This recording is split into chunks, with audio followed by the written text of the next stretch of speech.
नमस्ते, मैं हूं सुरेश कुमार एकलव्य और आप देख रहे हैं बात सच है। भारतीय सेना गुपचुप रूप से एक साथ दो मोर्चों पर टकराव की तैयारियों में जुटी है। मिली जानकारी के अनुसार सेना ने एलएसी और एलओसी पर एक साथ लड़ाई के लिए लड़ने के तरीकों में बदलाव करने की तैयारी शुरू कर दी है। पूर्वी लद्दाख में चीन से जारी तनाव और नियंत्रण रेखा पर पाकिस्तान से होने वाली झड़पों के बाद दोनों देशों से जंग की तैयारियों पर विचार शुरू कर दिया गया है। यानी दो मोर्चों पर एक साथ मुकाबला करने की जो बात सेना द्वारा कही जा रही थी, अब उस पर बड़े पैमाने पर अमल किया जा रहा है। क्योंकि यह भी बहुत हद तक साफ हो गया है कि चीन पूर्वी लद्दाख से लेकर अरुणाचल तक अपने सैन्य साजो सामान सजा चुका है। वह बेहद घातक हथियार भारतीय सीमा के करीब लेकर आया है। साथ ही उसने भारी सैन्य जमावड़ा भी बढ़ा दिया है। उधर एलओसी पर हालात पहले ही तनावपूर्ण चल रहे हैं। 2 दिन पूर्व ही भारतीय सेना ने 2 पाक सैनिकों को हुरों की तलाश में भेजा है। पिछले महीने भी पाकिस्तान के साथ सैनिकों को जैनुम में एंट्री दिलाई थी। ऐसे में भारत के ऊपर किसी भी मोर्चे से अटैक हो सकता है। भारतीय सेना इस खतरे के प्रति लापरवाह दिखना नहीं चाहती है। पूरी संभावना है कि चीन या पाकिस्तान के साथ जंग की सूरत में भारत को एक साथ 2 मोर्चों पर युद्ध लड़ना पड़ेगा। पिछले सालों से भारतीय सेना का फोकस पाकिस्तानी सीमा पर था, लेकिन वास्तविक नियंत्रण रेखा सक्रिय नहीं है, इसलिए सैन्य अभियान की तैयारी मुख्यतः पश्चिम की ओर अधिक रहती रही है। उत्तरी सीमा पर तैनात युद्धक कोर में से सिर्फ एक ही पर्वतीय युद्ध कौशल वाली है। इस युद्धक कोर को लद्दाख में तैनात किया गया है, जबकि सियाचिन और घाटी में भी पर्वतीय युद्ध कौशल में प्रवीण जवानों की जरूरत है। हालांकि मौजूदा तनाव को देखते हुए सीमा पर कोई अतिरिक्त बल या नया युद्धक कोर तैनात करने की आवश्यकता नहीं पड़ने वाली है। मौजूदा टुकड़ियों की तैनाती में थोड़ा फेरबदल के साथ चीन और पाकिस्तान का मुकाबला किया जाएगा। इसका मतलब यह है कि सेना दोनों मोर्चों पर सेना की मजबूती और दुश्मनों को सबक सिखाने के लिए जरूरी रणनीति और समीक्षाएं कर रही है। इन टुकड़ियों का स्वरूप निर्धारित करने के लिए विभिन्न सैन्य कमांडरों से भी सुझाव लिए जा रहे हैं। यानी भारत भी अपनी सैन्य तैनाती चुपचाप बढ़ा रहा है। पीएलए के जमावड़े को देखते हुए भोपाल की 21 युद्धक कोर, मथुरा और अंबाला की खड़गा कोर सशस्त्र बल चीन से लगी पश्चिमी, मध्य और उत्तरी सीमा पर तैनात है। 13 लाख सैन्य बल को नए क्रम में तैयार करने के लिए एक बड़ी कवायद हो रही है। भारतीय सेना ने बीएमपी T-90 T-72 टैंकों को बड़ी तादाद में तैनात किया है। 2 दिन पहले पाकिस्तान ने यह आशंका जाहिर की थी कि भारत फिर से सर्जिकल स्ट्राइक की तैयारी कर रहा है। उसने इस डर से अपनी सेना को हाई अलर्ट पर कर दिया है। दरअसल नियंत्रण रेखा पर भारतीय सेना अपनी टुकड़ियों और युद्धक सामानों में एक भारी बदलाव कर रही है। यह परिवर्तन पाकिस्तान को अपने लिए बड़ा खतरा दिखता है। उसे भय है कि भारतीय सेना पाकिस्तान में सर्जिकल स्ट्राइक को अंजाम दे सकती है, जबकि सेना छोटी मोटी स्ट्राइक की बजाय पाक सेना के खिलाफ मजबूत मोर्चेबंदी में जुटी है, जिससे किसी भी हमले की स्थिति में दोनों देशों की अकल एक साथ ठिकाने लगाई जा सके। वर्तमान हालातों को देखकर अब नहीं लगता है कि भारत ऐसी स्ट्राइक का जोखिम उठाएगा। पाक सेना हाई अलर्ट पर है और उसने अपनी निगरानी प्रणाली को एक्टिव मोड में किया हुआ है। उन सभी कमजोर कड़ियों को खंगाल कर मजबूत किया जा चुका है जहां भारतीय सेना उसके लिए मुसीबत बन सकती है। यही वजह है कि पाकिस्तान सीज फायर उल्लंघन करके भारतीय सेना को उलझा रहा है। वह इस तरह की उकसावे वाली हरकतें करके भारतीय सेना की पोजीशन का पता लगाना भी चाहता है। साथ ही मौका पड़ने पर मुसलमान दहशतगर्दों को घाटी में भी उतार रहा है। हाल ही के दिनों तक भारत के लिए सिर्फ पाकिस्तानी चुनौती था। चीन के साथ भारत के बड़े व्यापार के कारण भारत ने उसे शत्रु समझने में कई बार भूले की है, जिसका नतीजा इसी साल जून में 20 सैनिकों को शहीद होकर चुकाना पड़ा है।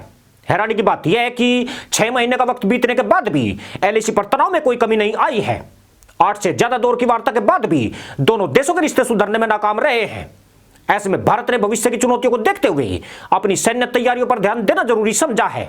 यही वजह है कि सैन्य कमांडरों के सुझाव के आधार पर एलएसी से लेकर एलओसी तक आमूल-चूल बदलाव किए जा रहे हैं। खास बात यह है कि भारतीय सेना के खेमे में बढ़ती हलचल से पाकिस्तान के साथ चीन भी हैरान और चौकन्ना हो गया है। अभी तक अपनी प्रोपेगेंडा मशीनरी के बल पर चीन अपने हथियारों और सैनिकों की एलएसी पर नुमाइश करा रहा था, परंतु जिस तरह से इंडियन आर्मी एक्टिव हुई है उसने दोनों ही उस्ताद जमूरे की नब्ज तेज कर दी है। चीन के लिए चुनौती इंडियन आर्मी की तैयारियां ही नहीं है, बल्कि पूर्वी लद्दाख में लगातार हो रही बर्फबारी भी बन गई है। भारत पहले ही उत्तरी कोर की पर्वतीय कौशल वाली सैन्य टुकड़ी को यहां तैनात कर चुका है, जबकि चीन के पास इन परिस्थितियों में प्रशिक्षित सैनिकों की भारी कमी है। यह पीएलए के जवानों के लिए पहला मौका है जब इतनी भीषण सर्दी में उन्हें बर्फीली चोटियों पर तैनात किया गया है। इस सफेद आफत ने भी चीनी सैनिकों की सारी हेकड़ी निकाल दी है। हालत यह है कि खुद को 30 मार खा समझ रहे चीनी सैनिकों की अब भारतीय सेना से मुकाबला करने के नाम पर सिट्टी पिट्टी गुम हो रही है। चीनी सैनिकों का मनोबल बनाए रखने के लिए फॉरवर्ड पोजीशन पर तैनात जवानों को हर रोज बदला जा रहा है, जबकि भारत की तरफ से उन्हीं लोकेशन पर सैनिक काफी लंबे वक्त से टिके हुए हैं। पिछले दिनों ही इस हाड़ कपाऊ ठंड में 12 सैनिकों के माऊ घाट पहुंचने की खबरें आई थी, जबकि 45 से ज्यादा सैनिकों के आईसीयू में होने की चर्चा थी। पर ड्रैगन अपनी बेइज्जती के डर से अपने हताहत सैनिकों के आंकड़े जारी करने से परहेज कर रहा है।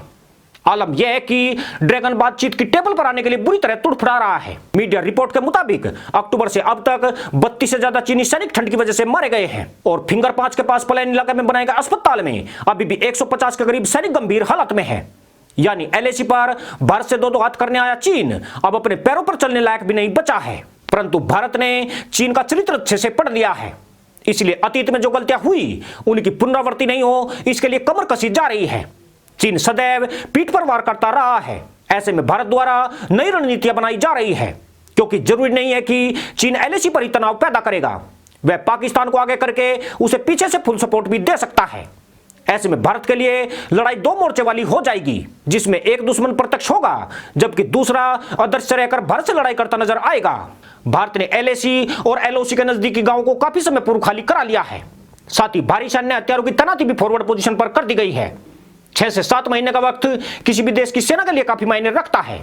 भारतीय सेना ने इस दौरान बड़ी रणनीतिक तैयारियां की है। साल 1990 से लेकर 2019 तक हथियार खरीदने के मामले में भारत पहले नंबर पर आ गया है। चीन दूसरे नंबर पर तो सऊदी अरब तीसरे नंबर पर खिसक गया है, जबकि हथियारों के निर्यात में भारत 38वें नंबर पर है।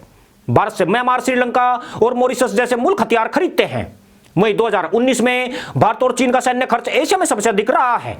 दुनिया में सैन्य खर्च के मामले में चीन दूसरे नंबर पर है, भारत तीसरे नंबर पर बना हुआ है। इसका मतलब यह है कि भारत को चीन से कम आंकना एक बड़ी भूल ही कही जाएगी।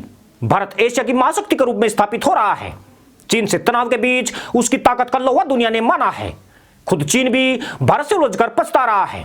भारत के पास दो मोर्चों पर लड़ने की काबिलियत है, मगर चीन के पास भारत और ताइवान से एक साथ उलझने की कोई काबिलियत नहीं है। इसी के साथ अनुमति दोस्तों, जय जवान, जय किसान, जय हिंद, वंदे मातरम।